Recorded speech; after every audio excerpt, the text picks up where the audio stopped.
quero dizer que eu me sinto em casa. Por quê? Porque meu pai foi bancário e com ele foi bancário, antigo banco comercial, depois Itaú, lá em São Paulo, e foi com ele que eu aprendi exatamente o que é a luta de classes.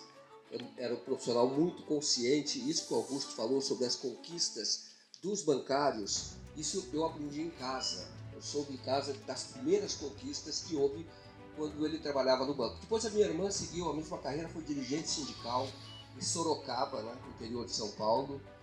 E eu fui para o jornalismo e sou repórter. Sou hoje diretor do 247 em Brasília, mas fundamentalmente repórter.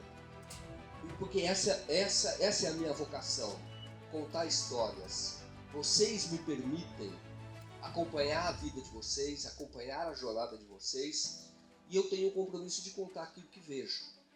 Então, o que eu estou fazendo nesta manhã é relatar para vocês também aquilo que eu vivo no ambiente de trabalho, que é a mídia independente, e também com a experiência de quem passou a maior parte do tempo trabalhando na chamada mídia corporativa, né?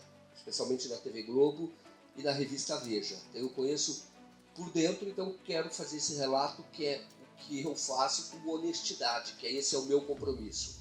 Sempre digo que o repórter ele é passageiro de um trem que não é dele. O trem, como cidadão, é meu, mas como profissional, não. Você é permitido que você faça essa viagem e aí você conta o que vê. O que nós estamos vendo agora, neste momento? Nós estamos vendo ser escrita uma das páginas mais importantes da história da humanidade. E nós somos centrais nisso, eu digo, o Brasil é central. Nós estamos vendo realmente o nascimento de uma nova ordem mundial. E isso é muito positivo. Pode ser ruim também. Por isso depende muito da consciência e da luta que se trava em cada espaço hoje desse planeta. O que o Augusto falou é verdade, que eu concordo, claro que é verdade, mas eu concordo quando ele diz que, na verdade, o ataque do Trump é um ataque ao chamado Sul Global, que tem a China como líder, mas tem o Brasil como talvez não, eu tenho para mim que é hoje o elo mais importante desse mundo em construção. Sobretudo porque os Estados Unidos já tentaram isolar, estão tentando isolar, isolando a Rússia. Tem uma relação com a China, mas tenta também isolar politicamente a China. Com a Índia é uma relação ambígua, mas todos eles ficam na Ásia. A Rússia, a parte na Europa, mas na Ásia. E, de certa forma, dando como, vamos chamar assim, uma causa vencida, a divisão do mundo, como era na Guerra Fria, com algum tipo de relação, mas dando como vencida. E agora que os Estados Unidos estão fazendo isso claramente com a Europa, e a Europa está se dobrando, sobretudo depois da saída da Angela Merkel, o que estão fazendo é saber ou ter a parte do mundo que pode contar como sua, como submissos. E é o que acontece hoje com o Brasil, que é essa disputa. Se o Brasil vai tomar o caminho da soberania, da autonomia, ou se vai seguir o caminho da dependência do império, da dependência da metrópole.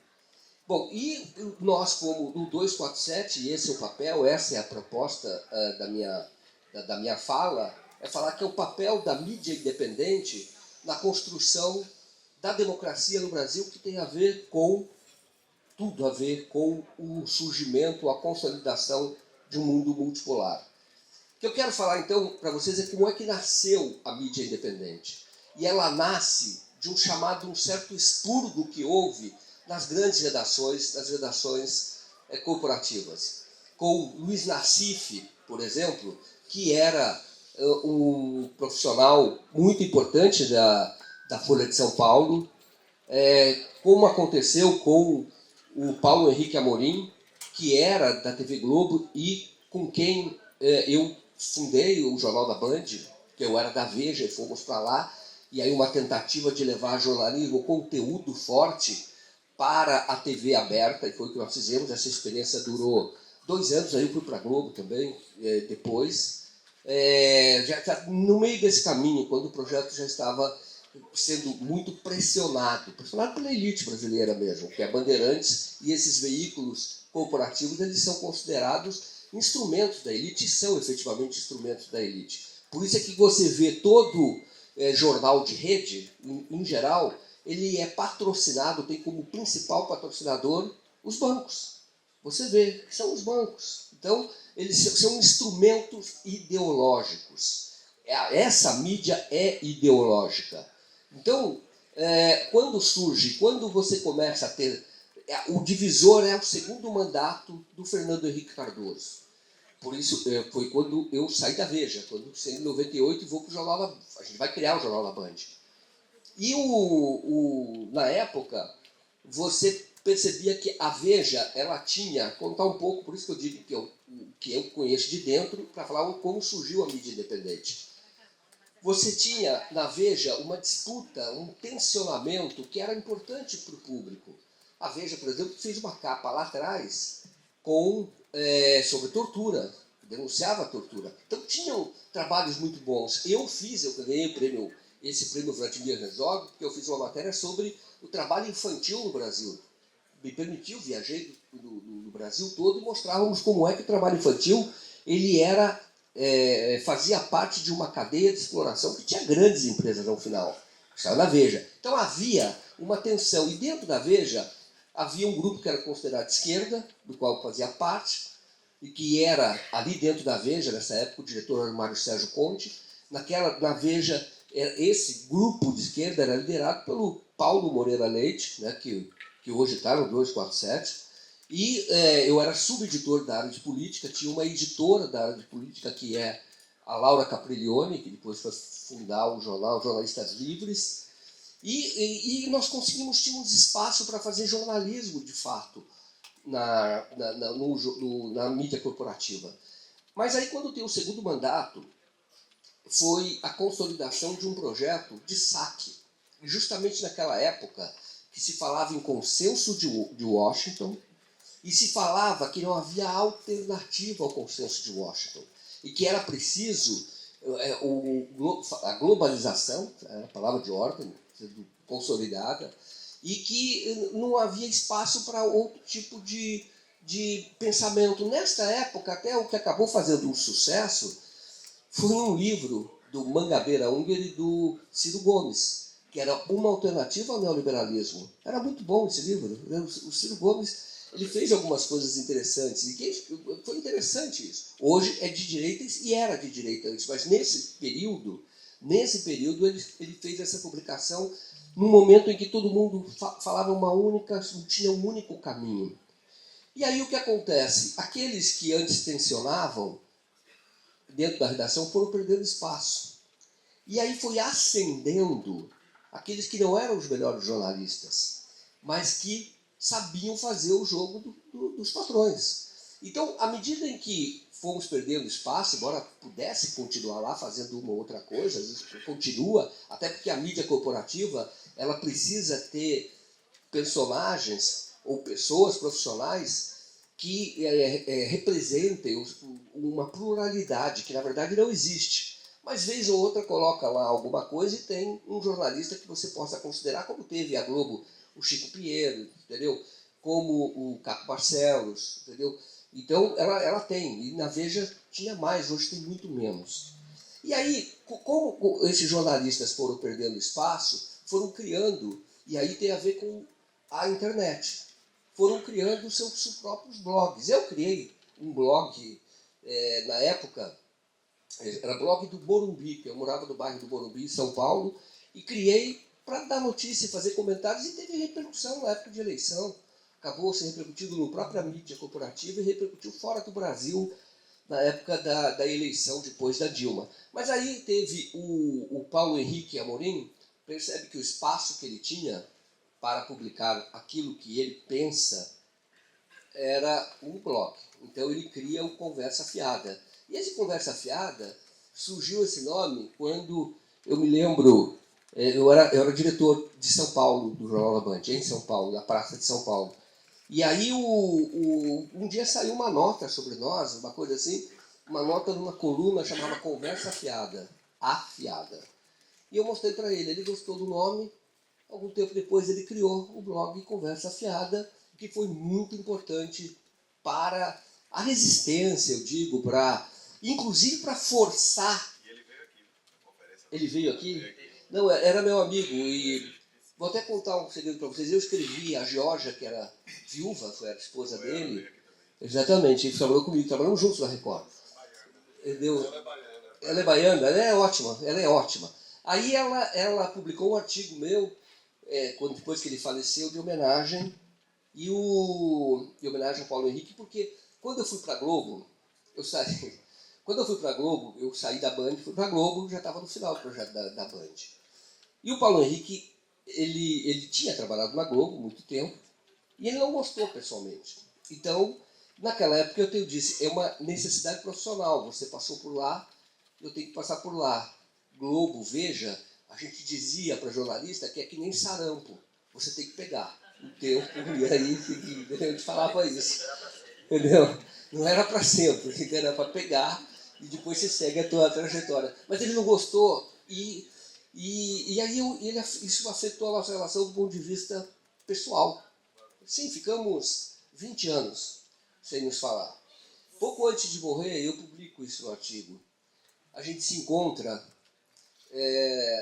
até me emociono de falar, a gente se encontra num restaurante de São Paulo que estava tendo um ato de desagravo. Estava o Zanin lá como advogado, e o Rafael Valim, porque o Moro tinha determinado uma busca e apreensão no escritório desse advogado. Então estavam vários advogados lá, era um ato de solidariedade, e eu estava, o Paulo Henrique também estava. E nós estávamos naquele enfrentamento. Ele já estava publicando no Conversa Fiada artigos que eu fazia para o TCM na época, e aí ele veio conversar comigo, mas assim, foram 2 semanas antes dele falecer. Então ele veio conversar e foi muito bacana, porque eu tive a oportunidade, ele também, da gente se reconciliar, entendeu? E foi muito bacana mesmo, então, porque é um grande profissional. Ele cria, então, íntegro, muito íntegro. Ele, Mino Carta, os dois se falavam uma vez por semana. E eu tive a oportunidade de falar com o próprio Mino, quero fazer grande entrevista com ele, porque o Mino já está com a idade bastante avançada, ele tem histórias muito importantes para contar, e eu pretendo fazer um documentário sobre ele. Mas isso é porque eu estive e ele me falou da tristeza que ele sentia na época porque tinha perdido o Paulo Henrique Amorim. Porque são pessoas, e o Paulo Henrique é criador da Veja, né? Então, muito jovem. Depois ele foi diretor do Jornal da Band, do Jornal do Brasil, quando denunciou o escândalo da Proconsult, que era a tentativa de roubar a eleição do Brizola, lá no Rio de Janeiro. Enfim, tinha um trabalho muito sério, e ele vai para essa mídia independente, porque a internet permitia. A internet, porque você não tinha custo para fazer uma publicação. Antigamente você era dependente, porque o jornal você tinha que ter rotativas. A gente sabe que a imprensa no Brasil, era proibido publicar no Brasil, sabia? Porque a informação é revolucionária. Era proibido. O Brasil começa a publicar jornal quando a família real vem para cá em 1808, porque traz no navio impressoras, traz máquinas impressoras, que era gigantesca na época, e aí funda no Rio de Janeiro a Gazeta do Rio de Janeiro, e tinha um jornal que era publicado fora do Brasil, que chamava o Correio Brasiliense, que era um jornal crítico. Tá? Esse era muito crítico, mas tinha que ser fora do Brasil. Mas enfim, aí a internet permitiu, e foi criado então o antigo Dinheiro Vivo, que acaba virando Dinheiro Vivo, que era da Folha de São Paulo, que era o Nacif, o GGN. Aí depois você tem o próprio Conversa Fiada. Depois você tem alguns outros sites, isso na área de política, porque a mídia independente também pega outras áreas, viu? Hip hop, tudo isso que não tinha espaço na mídia corporativa. A internet possibilita que você crie veículos e faça, enfim, isso chega até o grande público. Aí vai surgir o DCM e o Brasil 247, e a Fórum, a revista Fórum, que são os mais fortes na área de política, tá?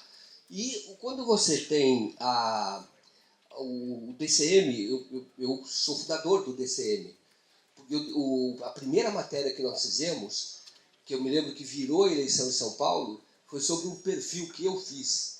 Na época fiz como freelancer, foi um perfil do Celso Russomano, e que iria ele e o Serra para o segundo turno. Aí quando a gente revelou algumas coisas do Celso Russomano lá em São Paulo, o Fernando Haddad ultrapassou depois a pesquisa e houve naquela ocasião o DCM, que não era conhecido e que nasceu dentro da Globo. Olha só a história do expurgo. Era um blog do Paulo Nogueira, que era dentro da revista Época, que chamava Diário do Centro do Mundo, porque ele morava na Inglaterra. Era desse jeito. E depois nós mudamos o sentido da palavra. Porque, na verdade, o sentido da expressão, que o centro do mundo, o mundo é redondo, é onde você está, é onde nós estamos, nós somos o centro do mundo. Entendeu? Por isso nós somos protagonistas da história. Aí surge, e aqui depois a gente fez alguns trabalhos que nunca a mídia corporativa daria. A gente fez um trabalho, por exemplo, quando a mídia silenciava em relação àquele helicóptero com cocaína, e aí nós demos o nome de Helicoca, todo mundo conhece, Helicoca. Então, aquele foi um trabalho que a mídia corporativa não dava, e eu fiz um documentário sobre isso. Eu fui até os locais, e aí a gente deu o Helicoca pegou, e até teve uma juíza que tentou proibir que a gente usasse o nome Helicoca, uma coisa absurda. A juíza proibiu, aí a gente conseguiu dar a força da internet. E outros trabalhos, depois a gente fez um trabalho sobre a sonegação da Globo.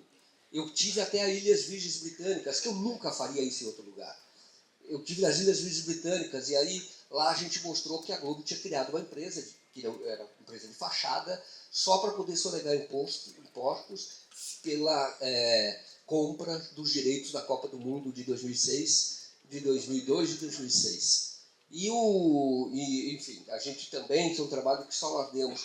Depois, assim, tem outros trabalhos que nós fizemos, um perfil do João Dória, muito importante, isso no DCM. E depois, do 247, a gente fez a história da facada, que era importante que se fizesse, né? Tem que fazer, porque aquela história é efetivamente mal contada, é cheio de buraco. E nós fizemos, e porque também a mídia corporativa não faria, porque ela já tinha uma narrativa consolidada.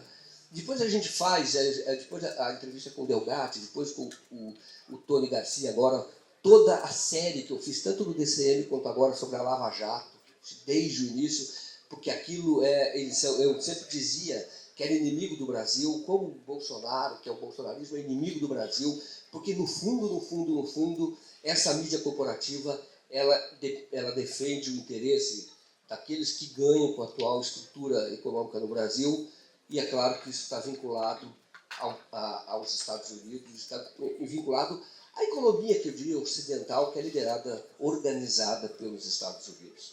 Enfim, nós temos vamos dizer, muita história que só a mídia independente deu, valorizou.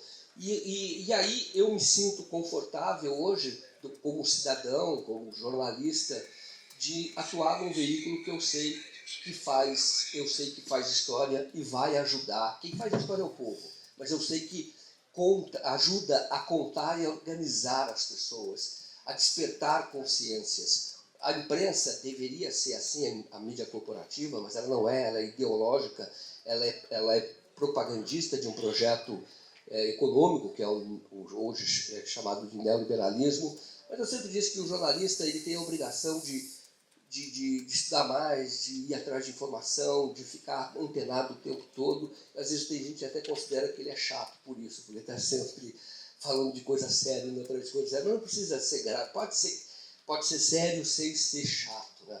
Mas, enfim, como se a sociedade, todos nós, estamos numa espécie de uma planície, num vale, e onde a tendência é a barbárie.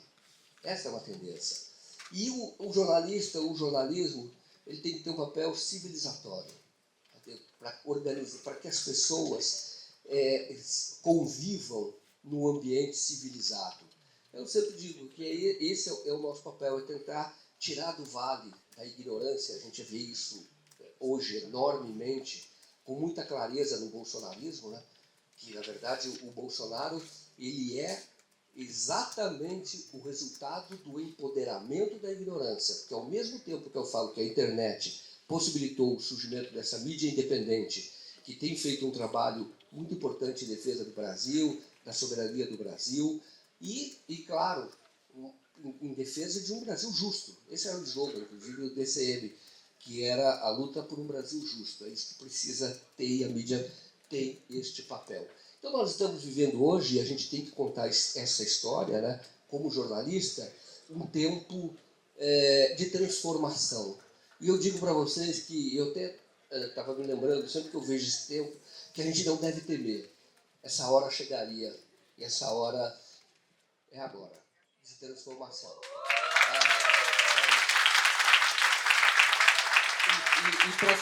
Então, para finalizar, eu estava até lembrando, né, que é um verso de uma canção do Pablo Milanês, que diz assim, é a canção por la unidade latino-americana.